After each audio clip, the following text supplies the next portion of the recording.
आपने कहा आप एडमिनिस्ट्रेटर बन गए, आप मेयर बन गए, या आप उन लोगों से भी तो पूछें जो मादी में नाजिम बने थे, मेयर बने थे। मेरी बात सुनो, 1 साल का नहीं है ये। पेंशन का मसला आज से नहीं है, और पेंशन का मसला क्रिएट ही इसलिए होता है कि आप धड़ाधड़ जब भर्तियाँ करते हैं। वो शख्स जो कहता था कि केएमसी के पास वसाइल नहीं है, इख्तियारात नहीं है, वो भी अपने दौर में 1200 बंदे भर्ती करके गया है। इस शहर के साथ ज्यादती इस तरीके से की गई है। मैंने सिंध हुकूमत से रिक्वेस्ट की थी इस मामले को हल करने के लिए। मुझे लोगों की तकलीफ़ का अंदाज़ा है। सलमान ने रिक्वेस्ट की थी।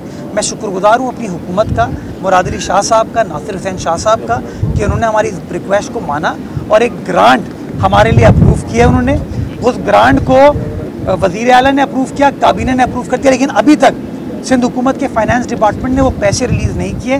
मैं आपके तवज्जुह से रिक्वेस्ट करना चाहूँगा, निगरा वज़ीर ख़जाना से मैं उनसे रिक्वेस्ट भी करूँगा और बरमला ख़ुद भी करूँगा उनसे कि ये जो पैसे 1.4 बिलियन रुपीज़ हमने अप्रूव कराए थे अपनी काबीना से, उन पैसों को जल्दी रिलीज़ कर दिया जाए, ताकि ये जो लोगों को दिक्कत है, इस दिक्कत को हम रिजॉल्व करने में कामयाब हो पाएँ और लोगों का जो जेन्युइन मसला है, इस मसले को हल किया जा सके। मेयर साहब कि 1 साल से ज़्यादा अर्सा गुजर चुका है, कराची के अवाम को मज़ार क़ैद की हदूद में आने की इजाज़त नहीं है। जहाँ हम खड़े हैं यहाँ पे पाबंदी है, इसकी वजह क्या है? 1 साल का अर्सा गुजर चुका। शुजात, ये शहर के अंदर बहुत सारे ऐसे इलाके हैं जो कि ना सूबाई हुकूमत के मातहत हैं, ना बल्दियाती हुकूमत के मातहत हैं। मज़ार क़ायद जो है ये वफाकी हुकूमत का एक इदारा है जो इसको रेगुलेट करता है, इसको लुक आफ्टर करता है, इसको सिक्योर करता है और तमाम चीज़ों को मेक श्योर करता है। इस सवाल का जवाब बेहतर आपको वहाँ से मिल सकता है। मैं आपके का जो सवाल है उसके अंदर मैं उसका तर्जुमान बन के इंतज़ामिया से बिल्कुल ये सवाल पूछूंगा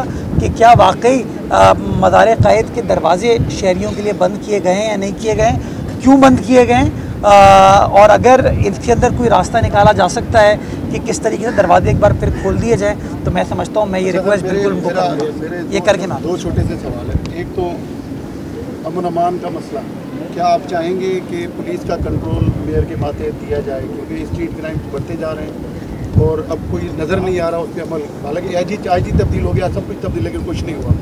दूसरा ये कि कल रईस कायम खानी साहब ने बड़ा मज़ेदार बयान दिया कि कराची हैदराबाद पर कब्ज़ा किया गया, सक्खर पर भी कब्ज़ा किया गया और हम रोडों पर आकर अब ये कब्ज़ा वापस छुड़ाएंगे। ये बड़ी हैरत मुझे होती है कि कल बिलावल साहब ने हैदराबाद शहर में 60 लाख गैलन पानी के फिल्ट्रेशन प्लांट का इफ्तिताह किया, यानी कि खिदमत की है।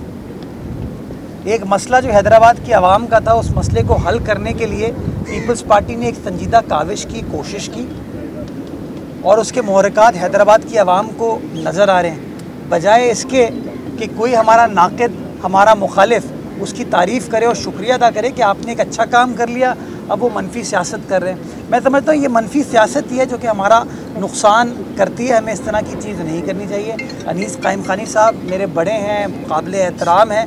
मैं समझता हूँ हम सबको अपना अपना किरदार अदा करें, खिदमत करें, काम करें, और फिर कराची वाले, हैदराबाद वाले, थरपारकर वाले, बदीन वाले, सक्कर वाले, लाड़काना वाले, लाहौर वाले, पेशावर वाले वो फ़ैसला करेंगे कि किसने खिदमत की, किसने खिदमत नहीं की। लेकिन इस तरह की बयानबाजी करने से ना, मैं बड़े एहतराम के साथ मैं समझता हूँ मसाइल हल नहीं होते।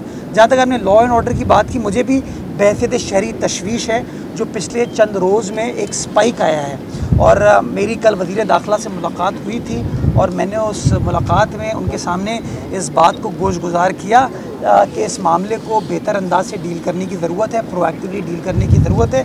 और मुझे मोहतरम वज़ीर दाखिला ने इस बात की यकीन दहानी कराई कि वो बिल्कुल इस काम के ऊपर ऑन इट हैं और वो कोशिश करेंगे कि पुलिसिंग के मयार को बेहतर बनाया जाए, ताकि इस तरह के जो नाखुशगवार और बदकिस्मत वाक़यात हैं वो शहर कराची में ना हो। लास्ट क्वेश्चन साहब, जराइम इतने बढ़ गए हैं शहर में कि इस वक्त बल्दियाती नुमाइंदे भी अपने फ़राइज़ सर अंजाम नहीं दे पा रहे। पिछले हाल ही में जो है एक बल्दियाती नुमाइंदे को जो है शहीद कर दिया गया था, उस पर क्या कहें? अभी एक और मेहमान को आना है, इसलिए मैं जवाब को बिल्कुल छोटा करूँगा क्योंकि मैं जवाब पहले दे चुका हूँ। येस, स्पाइक आया है स्ट्रीट क्राइम की सिचुएशन में, और इस सिचुएशन को हमें कंट्रोल करने की ज़रूरत है। जो हमारे जमात इस्लामी के साथी अल्लाह ताला को प्यारे हुए हैं, मुझे अफसोस है उस वाक़े के ऊपर। मैं ताज़ियत भी करना चाहूँगा उनके लवाहिकीन से, परवरदिगार से दुआ भी करना चाहूँगा कि अल्लाह ताला उनकी मग़फ़रत फ़रमाए, उनके दर्जात को बुलंद फ़रमाए। और मैं जो पुलिस हुक्काम हैं उनसे गुजारिश करना चाहूँगा, उनको ये कहना चाहूँगा कि अपने निज़ाम को, अपने इंटेलिजेंस निज़ाम को बेहतर करें, ताकि इस तरह के नाखुशगवार वाक़यात जो कराची में हो रहे हैं, जो किसी की बच्चे को छीन रहे हैं उससे, किसी के बुज़ुर्ग को छीन रहे हैं, इस तरह के वाक़यात हमारे कराची में ना हो। बहुत शुक्रिया।